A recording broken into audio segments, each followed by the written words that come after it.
El siguiente programa es clasificación T, para mayores de 18 años.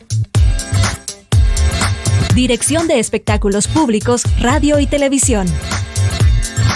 Ministerio de Gobernación.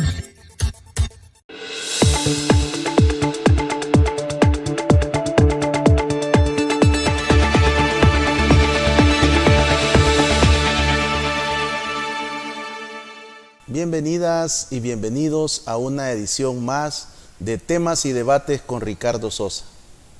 Estamos finalizando esta semana de labores con buenas noticias para el país. Estamos llegando al día jueves 15 de diciembre del año 2022 y hay temas que están en la agenda nacional como la 9ª prolongación del régimen de excepción y otros temas legislativos que están vinculados a la seguridad pública y a la seguridad nacional. Para ello contamos con la visita del máster Walter Cotto, diputado por la Asamblea Legislativa por el partido Nuevas Ideas y miembro de la Comisión de Seguridad Pública y Combate a la Narcoactividad. Diputado Cotto, gracias por aceptar mi invitación y reencontrarnos para conversar de estos temas tan importantes para nuestra nación. Bueno, buenas noches a todos. Gracias, Ricardo, por la invitación. Siempre es un placer estar en tu programa. Siendo que tú ya eres un panelista también en otros programas, que tienes mucho conocimiento en el tema de seguridad, pues aquí vamos a abordar, tal vez no los números, porque creo que ya lo sabemos todos, la población ya lo sabe que el régimen de excepción ha sido y es un éxito, pero tal vez podemos tocar temas un poco más de profundidad, ¿verdad? Así que gracias, ¿verdad? Gracias por la invitación. Un saludo especial para todas las personas que nos están sintonizando y, como siempre lo digo, aún más especial para aquellas personas que están fuera de nuestras fronteras patrias, que están viendo el quehacer legislativo, el quehacer nacional y que han trabajado tanto por este país, han hecho tanto por este país y aún siguen apoyándolo. Fíjate que a mí me llama la atención algo, Ricardo, que dentro de las personas que más recibe uno muestras de consideración, de cariño, de aprecio, mensajes alusivos al trabajo legislativo, son nuestras personas que están fuera de las fronteras patrias. Así que creo que para ellos, para la gente de la diáspora, un abrazo en especial en esta noche. Y muy oportuno su comentario, diputado, porque envío un fraterno saludo para todos nuestros cibernautas de las multiplataformas de redes sociales, porque además de sintonizar el programa, participan activamente con comentarios, brindan sus aportes y eso nos enriquece a nosotros para poder desarrollar las temáticas, los conversatorios y poder conversar con nuestros invitados sobre lo que a ustedes les interesa conocer. De igual manera, un saludo para todos nuestros televidentes en señal abierta, la tradicional antenita de conejo a lo largo y ancho del territorio nacional, y para las personas que nos sintonizan por medio de los cables Tigo y Claro a nivel nacional, que Dios les bendiga. Muchas gracias por estar con nosotros cada noche informándose y compartiendo este conversatorio con nuestros invitados e invitadas. Diputado, se aprueba una prolongación por 9ª vez del régimen de excepción.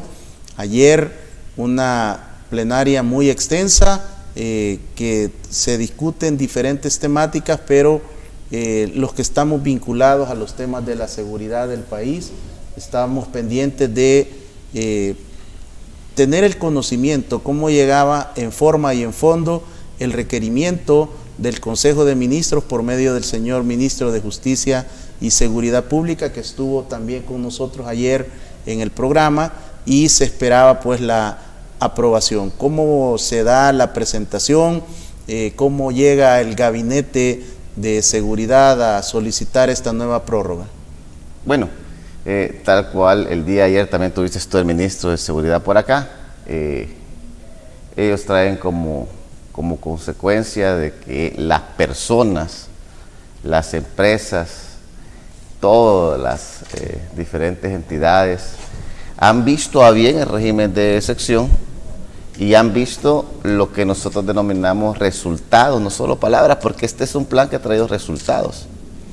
y al ver los resultados, observan que esos resultados son positivos y anexo a eso dicen, bueno, no solamente los resultados son positivos, sino que es indispensable terminarlo ya iniciado.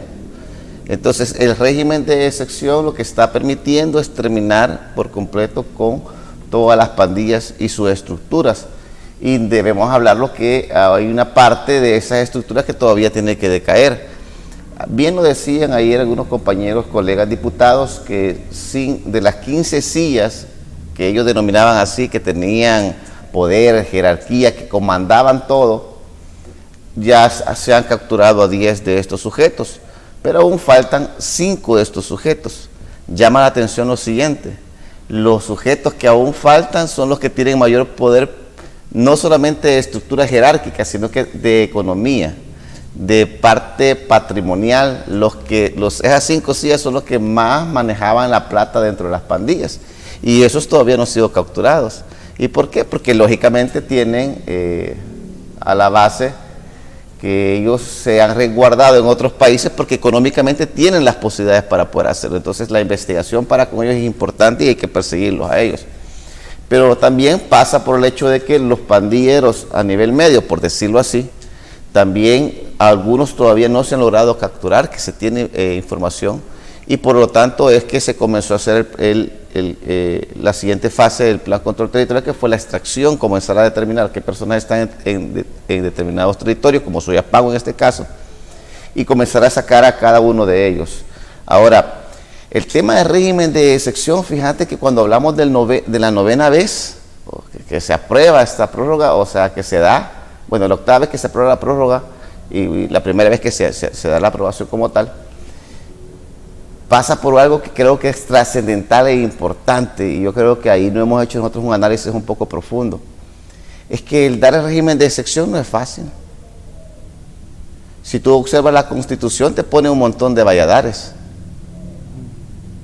grandes, amplios, no normales. En una legislatura de las que existían anteriormente difícilmente se podía hacer. ¿Y por qué te digo esto? Bueno, primero, si te das cuenta, son 63 diputados que tienen que estar de acuerdo en que se permita el régimen de excepción.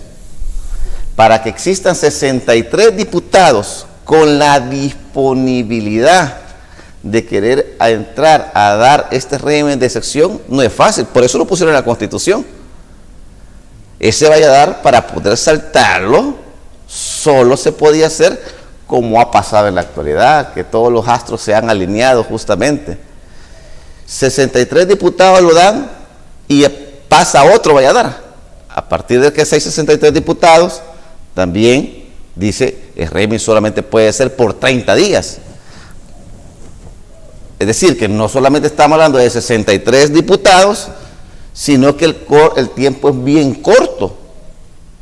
¿Qué es lo que pretendió el legislador?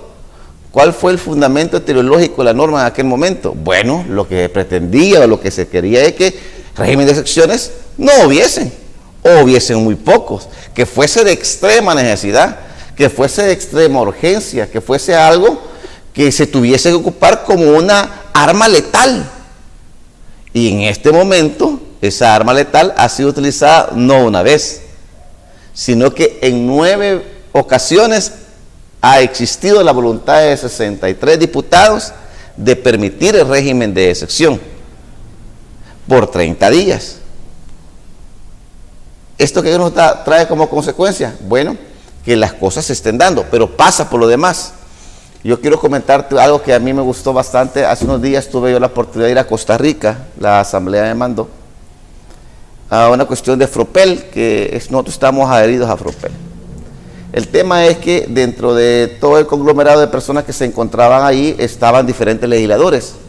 Habían legisladores de Guatemala, de Honduras, y había una persona de Uruguay que no forma parte de Fropel, pero había llegado como observador.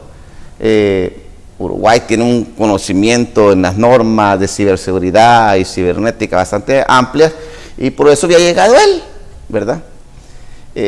Una persona brillante, la verdad, se le denotaba mucha inteligencia.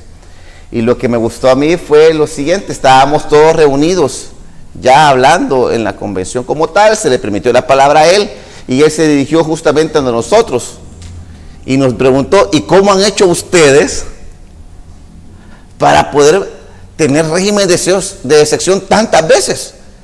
Es que él entendía que para que haya régimen de excepción se necesitaba una cantidad de votos amplia de un Congreso y que tenerlos no iba a ser fácil. En el derecho penal existe, en el tema de la participación, para ver cuánto grado de participación tú tienes en la comisión de un hecho delictivo, existe qué pasaría si ese individuo no hiciese esa acción o no hubiese estado en esa acción.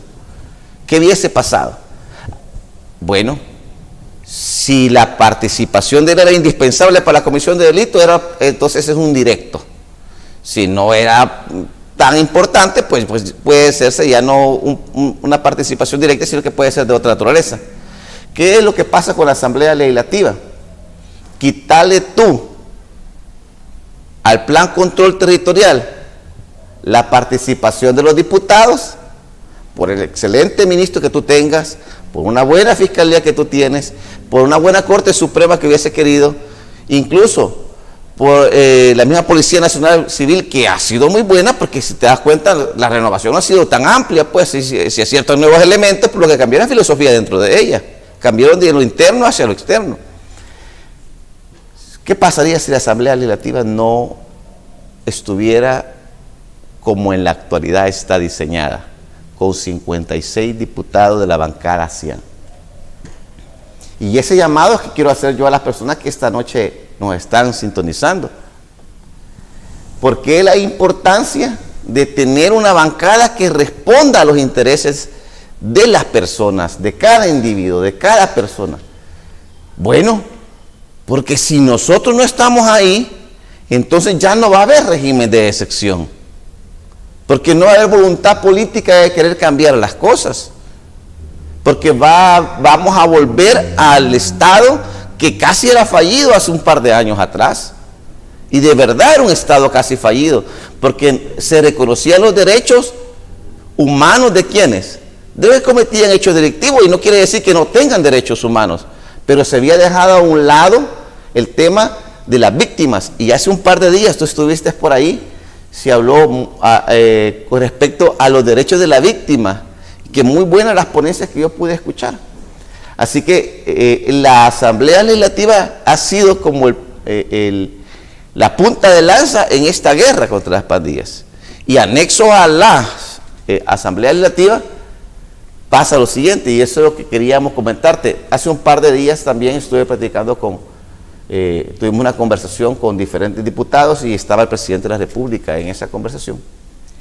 Pero él decía, mire, no solamente la Asamblea, sino que también anexo a eso, ¿qué hubiese pasado si hubiésemos tenido a un fiscal general de la República que respondía a intereses partidarios? ¿Qué hubiese pasado si hubiese estado el antiguo fiscal y aunque tuviésemos el régimen de excepción, ese no se hubiera activado la 24/7 o no hubiese comenzado a trabajar como la disponibilidad para iniciar esos procesos contra todas estas entidades que han destrozado nuestro país? Tenemos entonces, ojo con esto, la Fiscalía General de la República no forma parte ni de la Asamblea Legislativa, no forma parte de la Corte Suprema de Justicia, no forma parte de lo judicial, sino que es el Ministerio Público Fiscal. El Ministerio Público Fiscal está compuesto por 3 entidades: Derechos Humanos, Procuraduría General, y la Fiscalía General de la República. Entonces, es una entidad que no tiene vinculación con los 3 estamentos del Estado, sino que es una entidad que está por aparte. Si esta Fiscalía General de la República no responde a esta dinámica, a esta manera de querer actuar, también no se hubiesen tenido resultados. Pero aún más, le sumamos a eso. Pero ¿y por qué es que tenemos a una Fiscalía General de la República diferente? Porque nosotros como Asamblea decidimos que no puede ser posible tener a una persona que tenía vinculación partidaria y que obedecía a un partido que era Arena Y que no lo decimos nosotros, sino que hay videos, hay suficientes elementos probatorios para establecer que efectivamente él pertenecía a Arena. Entonces tenemos la Fiscalía General de la República. Pero ¿qué hubiese pasado si no solamente nosotros hubiésemos tenido la Asamblea, el fiscal? ¿Qué hubiese pasado si hubiésemos tenido una Corte Suprema de Justicia con una sala constitucional? Yo te aseguro que nosotros interponemos inmediatamente el régimen de excepción y una sentencia express de 24 horas, 12 horas, habría hecho que esa era inconstitucional. ¿Por qué? Porque respondían también a intereses. ¿Y quién quitó a esa sala? Nosotros. Todo esto que se ha ido configurando poco a poco, difícilmente lo van a tener otros países. No sé si me voy a entender. O sea, para que esta dinámica, para que esto se dé en otros países, y yo felicito a todos los países que quieren de alguna manera replicar lo que nosotros estamos haciendo. Y yo espero así, te digo, de la mejor manera, que les vaya bien, pues, que les vaya de lo mejor. Pero si no hacen los cambios estructurales y necesarios, transversales, de valor, lógicamente, por mucho que quieran imitarnos a nosotros, no lo van a poder hacer si no consiguen el tener esta unidad. Y con esto termino. Ahora la pregunta es, ¿y qué permite tener toda esta sinergia institucional? El liderazgo de Nayib Bukele. El actor principal de todo esto entonces es el presidente Bukele. Porque sin él, posiblemente, la gente no hubiera votado tanto por la bancada 100. Porque yo estoy convencido que Walter Cotto está en la Asamblea Legislativa, no porque sea Walter Cotto. Si la gente ni me conocía, pues. Pero estaban creyendo en el proyecto que inició su líder. Y por eso termino con lo siguiente. Me gustó bastante un Spock que hizo Nuevas Ideas hace un par de días. Dice que la chispa que inició un día, se convirtió en una llama que es la que ahora alumbra nuestros caminos hacia donde nos dirigimos. Y es una gran verdad. ¿Quién fue la chispa? Fue el presidente Nayib Bukele. Diputado Cotto, en su opinión, ¿el régimen de excepción es un arma letal contra las pandillas? Definitivamente.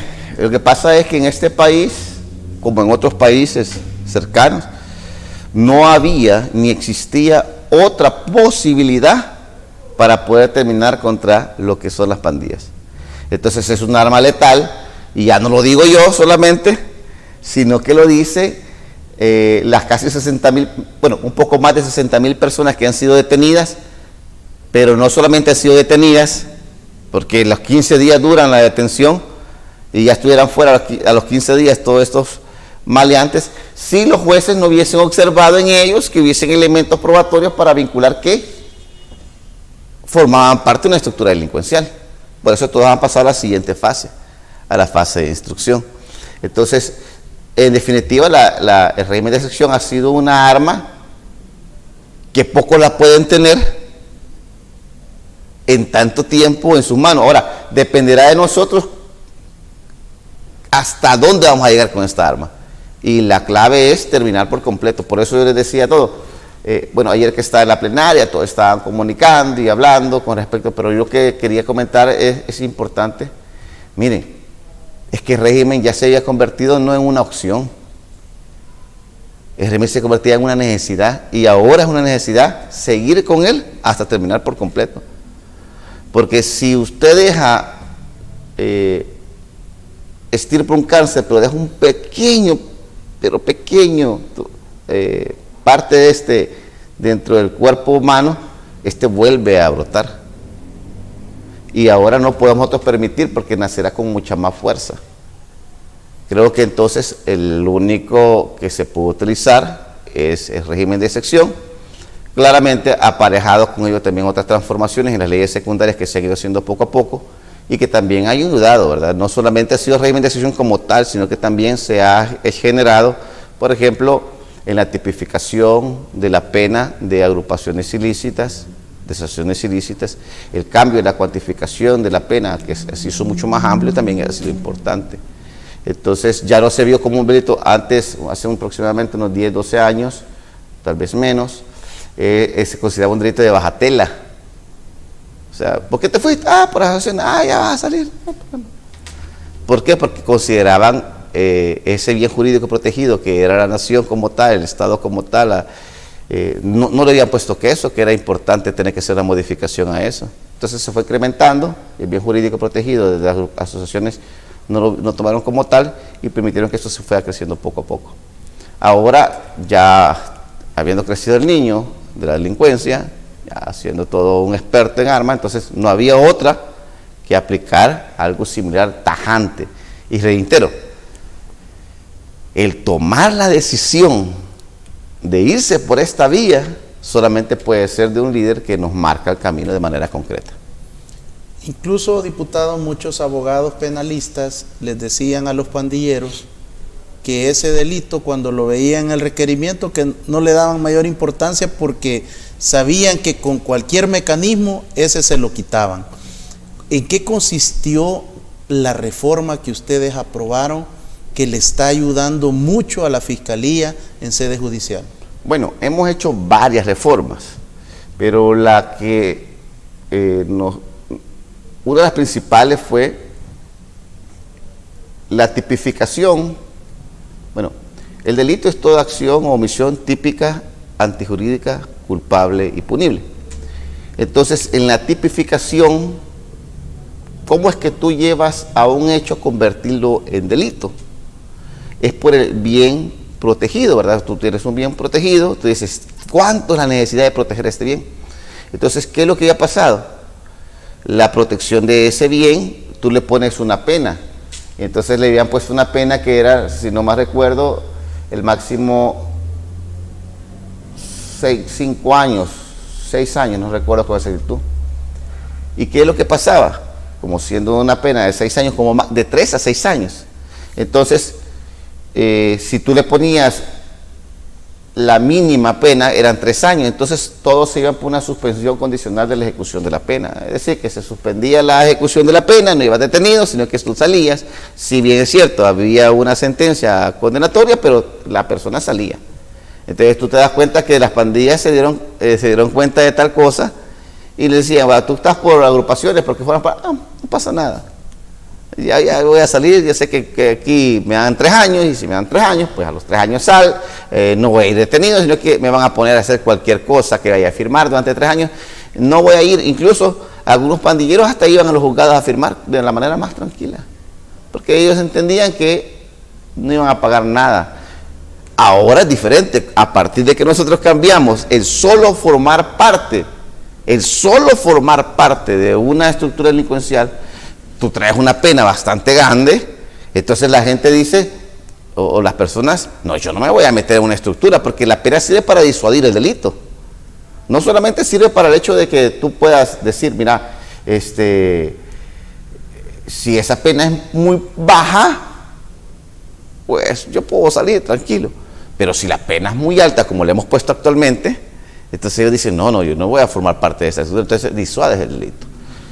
Lo que hemos pretendido nosotros es darle mecanismos o herramientas a Fiscalía General de la República, que él necesitaba. Necesitábamos dar herramientas también a la Policía Nacional Civil, porque también la necesitaban para que ellos puedan perseguir el delito de una manera más fácil y utilizando estas armas jurídicas en contra de las estructuras delincuenciales.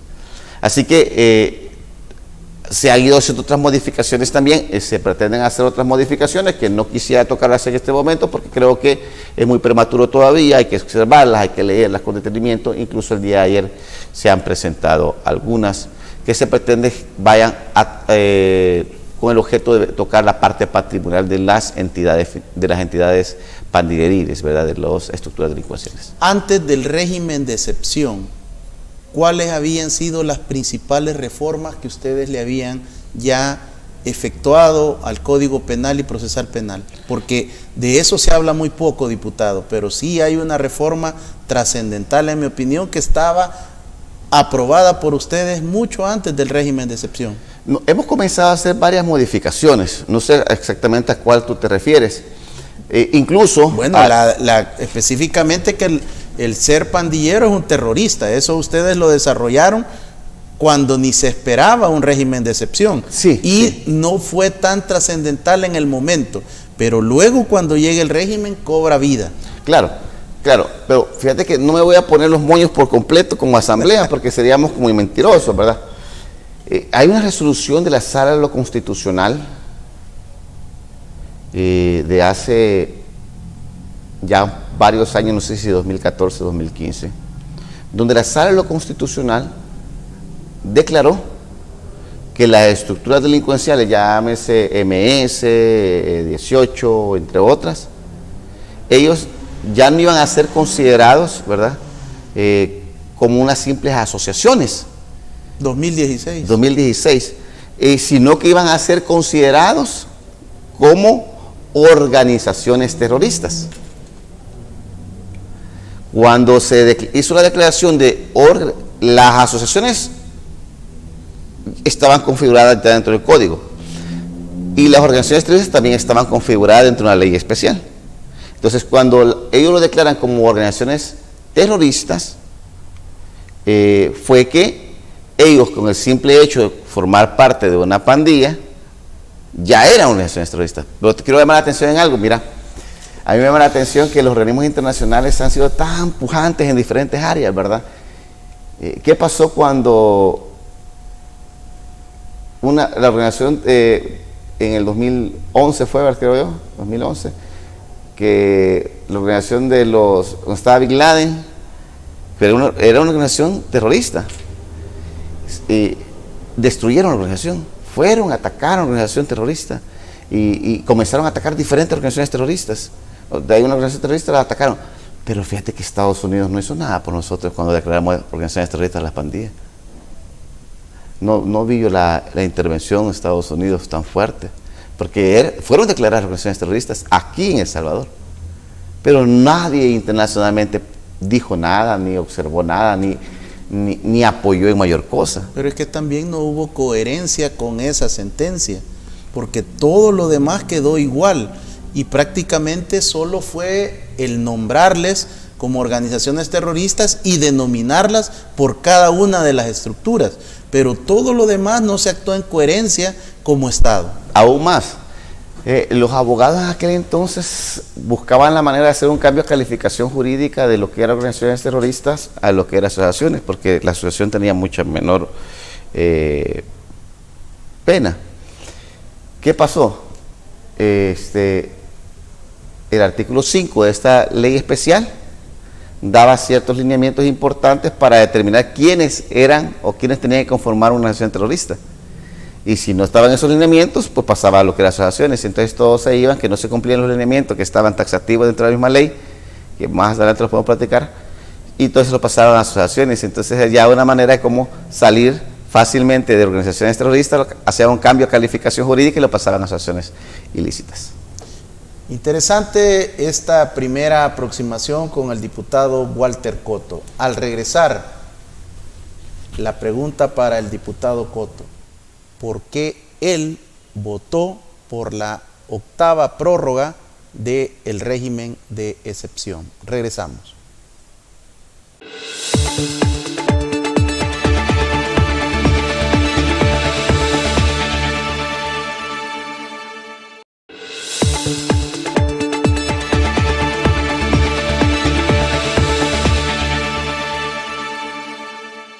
Muchas gracias por continuar en nuestra sintonía. En esta oportunidad, el máster Walter Cotto, quien es secretario de la Comisión de Seguridad y Combate a la Narcoactividad de la Asamblea Legislativa, periodo 2021-2024. Diputado Cotto, ¿por qué votó usted ayer por esta prolongación del régimen de excepción? ¿Cuáles sus argumentos y ese momento de establecer ese voto en su curul que lo lleva a apoyar esta solicitud del señor presidente de la República por medio del Consejo de Ministros? Bueno, evidentemente, tal vez para responderte a la pregunta, lo primero es que quienes más solicitan, quienes más están de acuerdo con el tema del régimen de excepción, es el pueblo. Y cuando yo voy a territorio y la gente me dice que se siente bien con el régimen y me dicen todavía, déjenlo para siempre, como ellos no entienden perfectamente, dicen, déjenlo para siempre, que esto sea una ley, me dicen. Porque ellos entonces entienden que el régimen les ha dado mayor tranquilidad, mayor paz.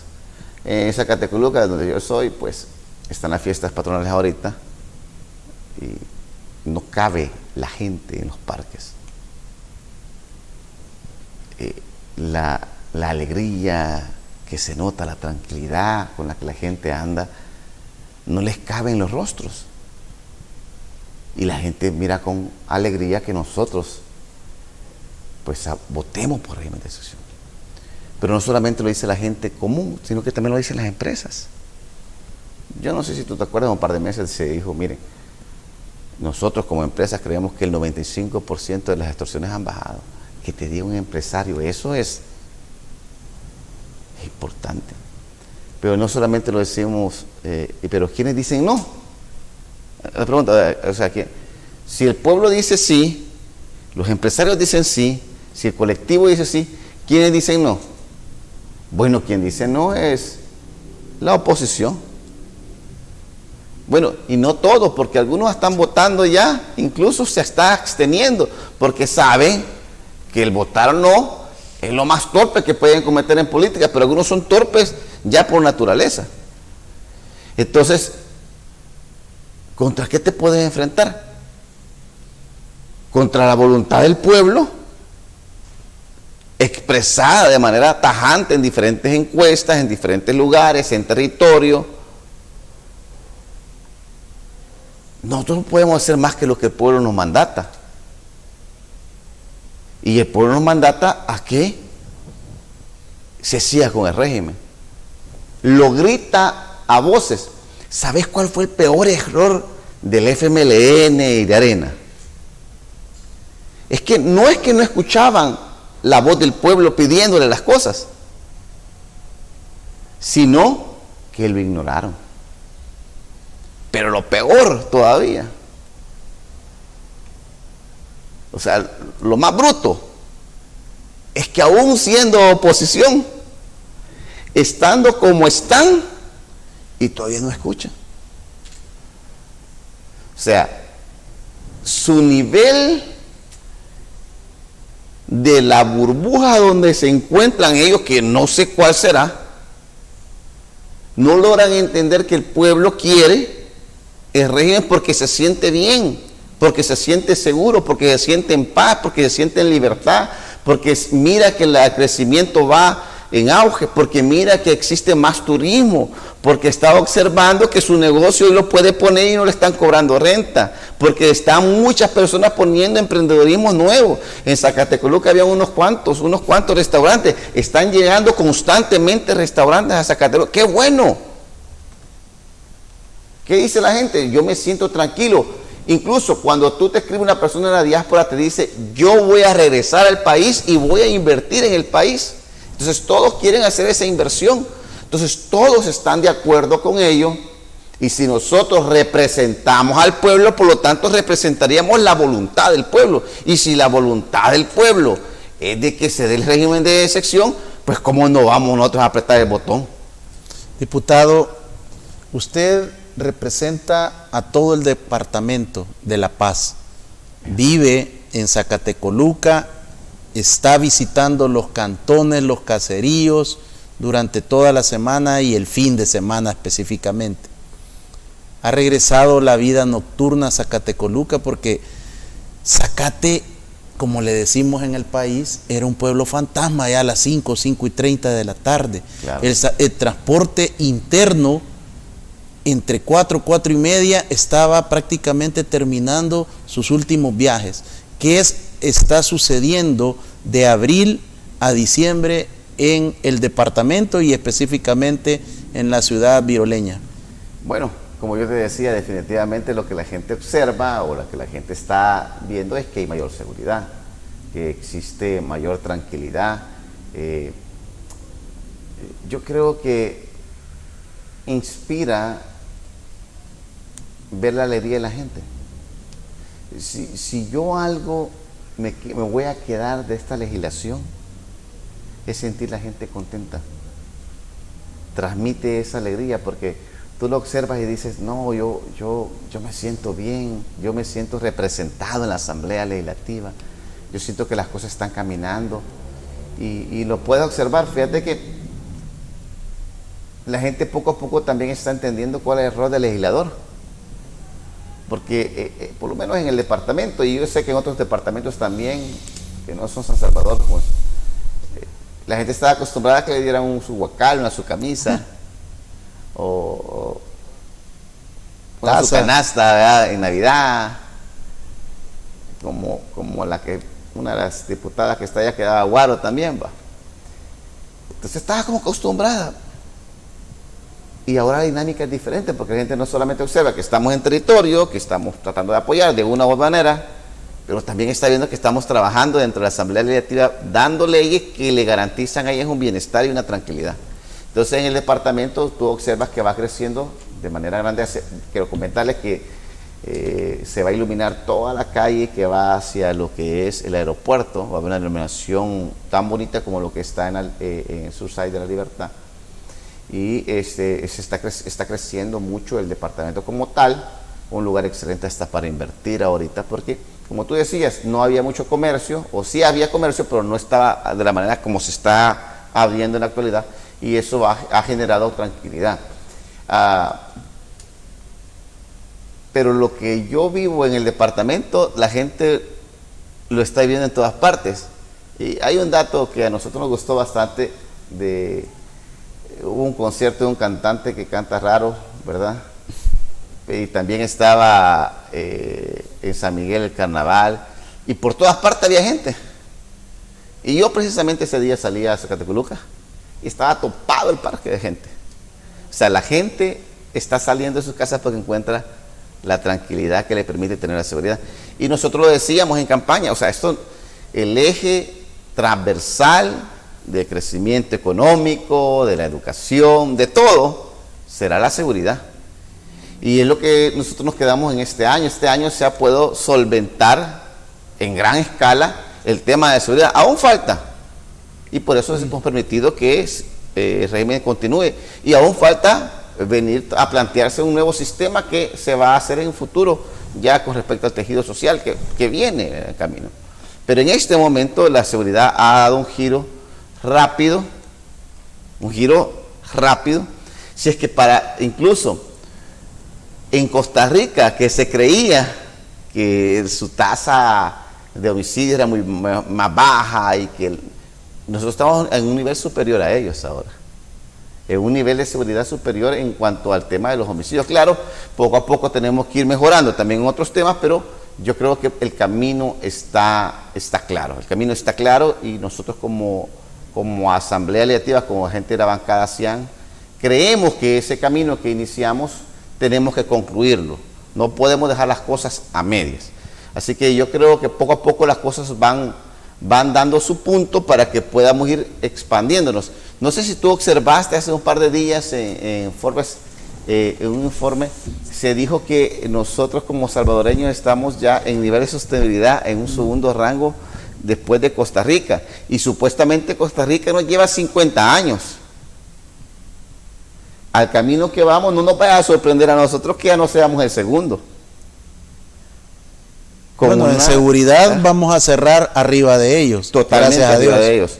Y como te digo, o sea, habían ticos, cuando fui a Forprel, habían ticos, había de toda clase de gente, y incluso fue ahí en Costa Rica, y todos nos preguntaban a nosotros, y yo me sentía hasta importante, Ricardo, ya, como un doctor en seguridad como ustedes, pero me sentía hasta importante. Mira, ¿y cómo han hecho? ¿Y qué es lo que están generando? ¿Y qué cambios generaron? Y contanos. Entonces la gente ya...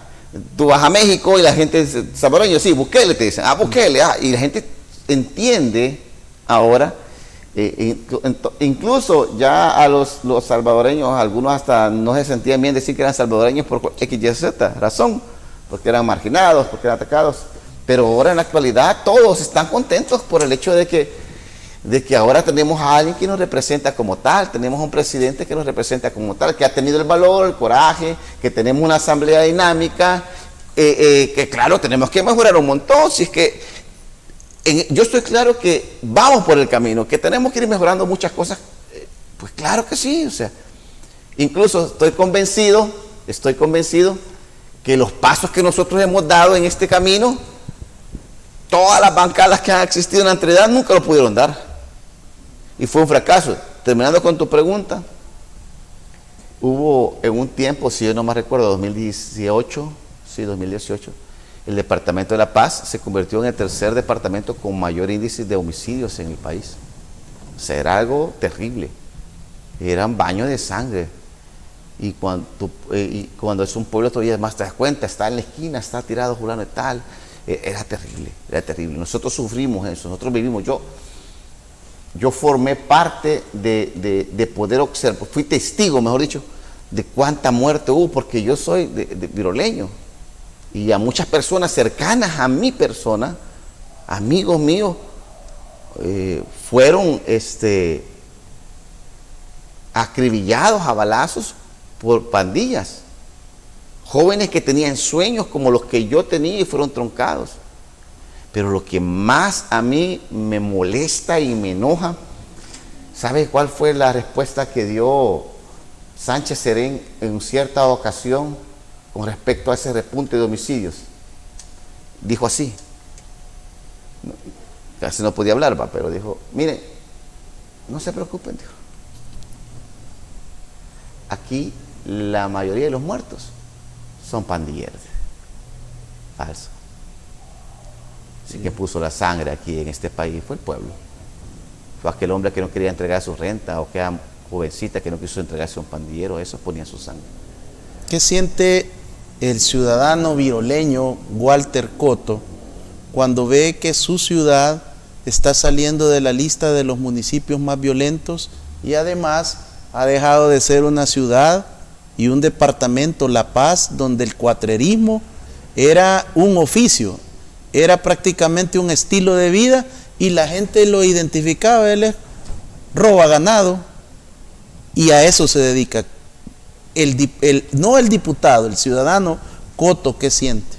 No, yo qué te puedo decir, la verdad es que me siento como que estamos viviendo una realidad diferente, que estamos literalmente cambiando de país, pero es literal. O sea, las cosas que no se podían hacer con anterioridad se pueden hacer fácilmente ahora. Mucha gente quiere invertir en el departamento y yo lo veo con mucho agrado. Y la mayor satisfacción que yo reitero, y no la quiero dejar pasar esto, que yo puedo obtener de ser diputado, o con lo que yo me iría de ser diputado, es la alegría de la gente, la tranquilidad con la que viven. Y yo, tengo 40 años, me imagino como tenga 50, 60 años, decir, yo formé parte de ese cambio, de esa transformación. Yo di mis votos para eso. Yo generé estar ahí y yo debatía que tenía que seguirse. Porque en los últimos días todos están de acuerdo con el plan control territorial y están de acuerdo con el régimen de excepción, pero al principio nadie quería hablar de él. Yo me acuerdo que todos decían, vas a hablar del régimen de excepción, ten cuidado con lo que decís. Porque todos teníamos temor si nos habían quitado hasta el valor. Pero ahora todos dicen, no, es que ya hablan del plan, porque ya se sienten con mayor libertad para poder hacerlo, pero en aquel momento no era fácil la decisión. Mire, la decisión de parte del presidente Nayib Bukele fue una decisión valiente, una decisión tajante. No era fácil y sigue siendo aún difícil, porque las presiones externas todavía continúan. Bueno, hay gente que se atreve a decir, imagínate tú, se atreve a decir que en este momento quitemos a toda la Fuerza Armada, que no sigamos, sino que se quede solo la Policía Nacional Civil. ¿Qué es lo que quiere darle? Desventaja. O sea, sus argumentos rayan lo ridículo y risible. Mucho más allá que lo digan con elegancia, excelsamente, no. Más allá de que lo digan de esa manera, sus argumentos carecen de lógica y razón. Y entonces yo estoy completamente seguro que de a poco este país va a ir transformándose, y el régimen de excepción ha sido una arma que no se va a utilizar toda la vida. O sea, también la población tiene que entender que no se va a utilizar toda la vida, porque un momento, pues al no haber ya pandillas, pues lógicamente se va a ir como quitando el régimen, pero en este momento pues todavía es necesario. Diputado, usted no solo visita su departamento, sino que está contribuyendo con visitas, tocando territorio en otros sectores, porque creo que ha comprendido que usted representa a La Paz, pero es diputado nacional. Exacto.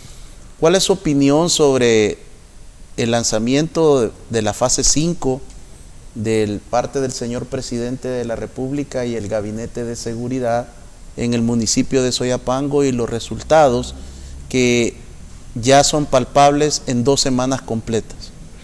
Bueno, mira, todos sabemos que era Soyapango. O sea, tú mencionabas Soyapango y tú decías que sabías que era el lugar donde se concentraba un buen cúmulo de las estructuras delincuenciales. Ya había de parte del Estado intervención en Soyapango. Incluso entiendo que hay un muy buen sistema de seguridad de videovigilancia en Soyapango, que también ha ayudado mucho al reconocimiento de personas que estaban vinculadas a pandillas.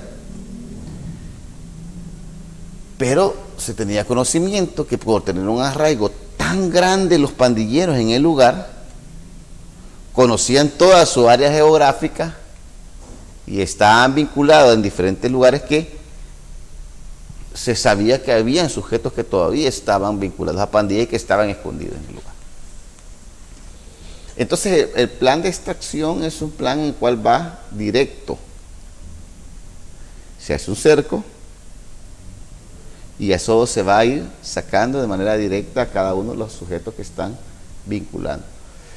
En el tema de Soyapango yo creo que era indispensable poder hacerlo. No había otra manera de poder hacerlo en Soyapango, y esto se va a replicar, como bien lo dijo el presidente, no solamente en Soyapango, sino también en otras ciudades. No tienen escapatoria, pues, al hacerles el cerco, o se entregan o son capturados, pero no tienen escapatoria. Y yo creo que es una buena estrategia que se ha seguido. Todos decían que se quite el régimen, que se acabe esto. Nosotros, en lugar de bajarles revoluciones, o el presidente en lugar de bajarles revoluciones, le enciende la llama un poco más. Y es que no puede ser de otra manera. Mira, yo admiro mucho al presidente, la verdad, te soy bien sincero, lo admiro mucho por esa determinación que tiene, esa capacidad de tomar decisiones. No es fácil. Hay muchas personas que tienen empresas y tienen que tomar decisiones difíciles, y es que no puede decir nada difícil fácil. Todo lo difícil hay que decirlo de manera tajante, porque es difícil. Entonces el presidente tiene esa manera de poder ver las cosas y ir al toro por los cuernos. Diputado Cotto, estamos a prácticamente 2 semanas de finalizar el año, un año calendario completo para la labor legislativa, para la denominada bancada CIAN. ¿Qué le puede informar a la población de su trabajo legislativo durante este 2022? ¿Cuáles han sido sus principales aportes? ¿En qué otras comisiones ha estado brindando su conocimiento, su aporte al país? Bueno, vamos a ir de través de todas las comisiones. Yo estoy en diferentes comisiones, he estado en 2 comisiones especiales. He estado en la comisión ad hoc que fue para el recurso hídrico, del tema agua, creo que era una deuda que se tenía en este país de 30 años, que también fue una vendetta política de muchos del FMLN, pero jamás hicieron absolutamente nada, estuve en esa. Y claro que la ley es perfectible, pero se ha trabajado muy bien en ese tema, se escucharon a todos los sectores, fueron a interponer no solamente sus aportaciones, sino que cuando dicen que no se toman en cuenta las aportaciones de las entidades, es falso. Yo estuve ahí y por lo menos fueron 200 aportaciones, de las cuales todas fueron reflejadas dentro de la ley. Todas, o sea, de las 200 aportaciones, todas fueron reflejadas. Claro, no de manera literal, pero sí fueron reflejadas dentro de la ley. Anexo a eso también está una comisión de justicia y seguridad, estoy en la comisión de justicia y seguridad pública, y donde soy el secretario, y creo que ha sido el aporte mayor donde yo he tenido, que ha sido poder estar empujando el tema de seguridad, empujando los temas que muchos, bueno, si ustedes se acuerdan, cuando nadie hablaba de régimen de excepción, yo era los que primero hablaba, pues los que más hablaba dentro de lo que era la plenaria, y hemos estado también en la comisión especial de desafuero de Norman Quijano, ¿verdad? Yo fui el fiscal general, te iba a decir, el fiscal de la comisión, ¿verdad?, legislativa, y se hizo el desafuero de Norman Quijano. Y también he estado en la comisión especial de sobresueldos. La comisión especial de sobresueldos también forma parte de esta comisión que pronto pues, también va a seguir trabajando. ¿Todas estas siguen abiertas? O sea, ¿no hay un informe final todavía? ¿Están activas?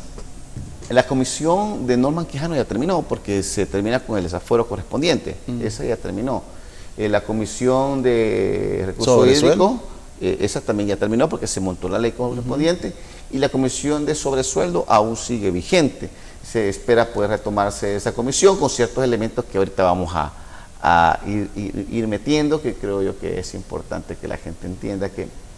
¿Usted es parte de la Comisión de Derechos Humanos? También formo parte de la Comisión de Derechos Humanos. También tenemos un tema trascendente que poco a poco se está tocando, la justicia transicional, que una deuda también que nos dejó las anteriores legislaturas.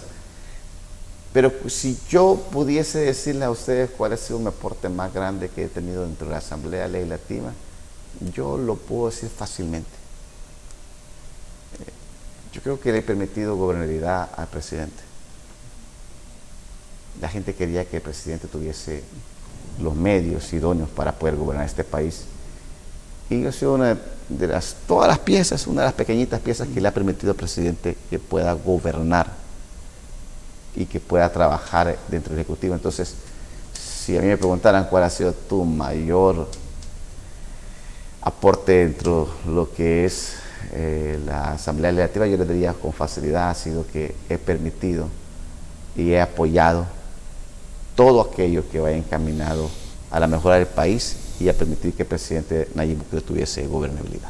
¿Cuál es el giro que está proporcionando la Comisión de Derechos Humanos en el tema de los indultos? Hay una reducción significativa y una valoración de parte de ustedes que llama mucho la atención, porque esto está permitiendo que ustedes también brinden un enfoque victimológico a los dictámenes. Sí, fíjese que con el tema de los indultos, lo primero es decirte que esta comisión, según tenemos los reportes correspondientes, casi nunca sesionaba. Sesionaba cada 3 meses, a los 90 días, o sea que en el año sesionaba 4 o 5 veces y tenían por lo menos una cantidad de unos casi 300 expedientes de indulto. Y nosotros ya lo sacamos la mayoría, ya sacamos todos los indultos, casi un 85-90%, prácticamente nos quedarán unos 15-20 indultos. También le hemos dado un giro al tema de los indultos porque hicimos una reforma correspondiente donde ciertos delitos ahora ya no merecen el hecho de que se puedan ir a indulto, pues. Por ejemplo, todo lo que está relacionado con entidades pandilleriles, que era el 80% que se pedía, pues no, pues, o sea, no vamos a permitir tener indulto, y así hizo una reforma correspondiente. Y en este tema tal vez es importante hacer mención lo siguiente. Míreme, muchas personas me escriben y me hablan, mire, Walter, fíjese que yo quiero saber si un policía puede pedir un indulto.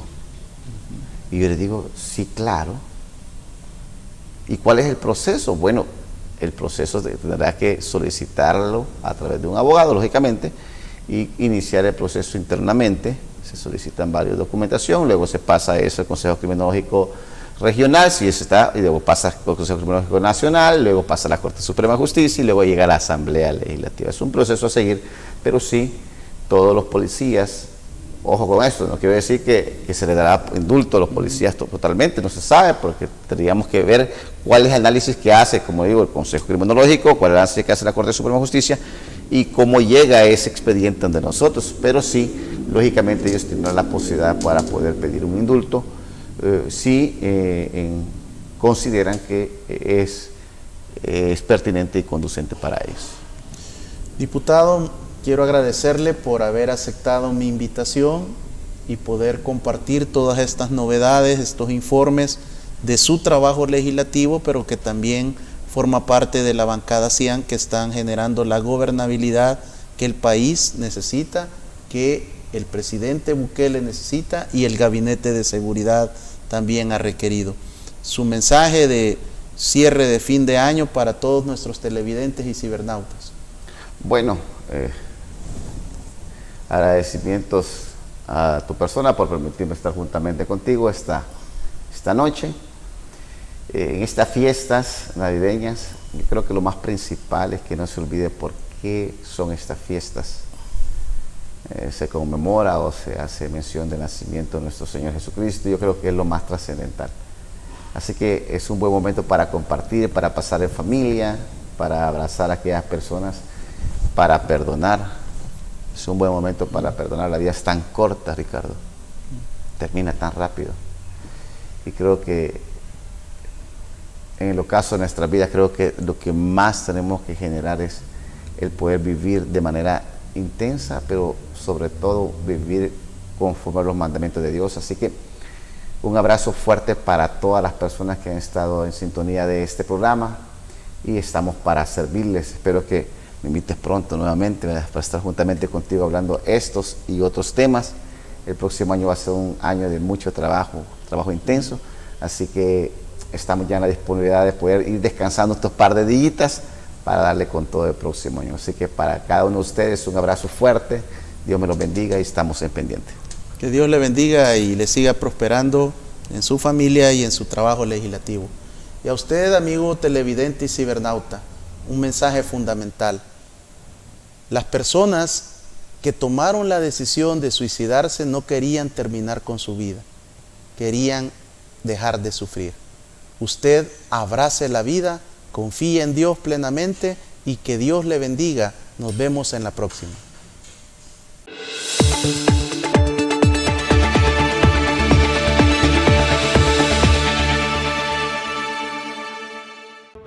Los conceptos vertidos en el programa anterior son responsabilidad directa de quien los emitió. En ningún momento representan la línea editorial de esta estación televisora.